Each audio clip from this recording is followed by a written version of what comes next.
Hello guys, may adlaw nyo diha. Sa karong umaabot nga mayo 12 po kon guys, ayaw mo kalimot sa pagpili o pagsuporta sa atong Apik Party List guys. Kay og mamili na lamang ganita og party list guys, ang Apik Party List na lang gid ang atong pilion. Numero 43 sa balota guys. Kay nga naman, ang atong Apik Party List guys naningkamot nga makahatag og sakto og epektibo og quality nga kuryente o nga serbisyo. Kay naningkamot gyud pod nga makahatag og kanang maubos nga presyo sa kuryente nga kayang-kaya sa atong mga membro konsumante.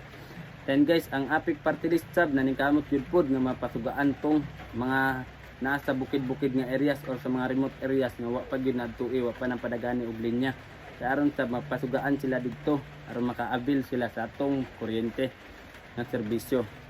Mo na ang pinaka-mintumong sa atong Apik Party List guys. Mo nang ayaw gid mo kalimot sa pagsuporta sa atong Apik Party List guys.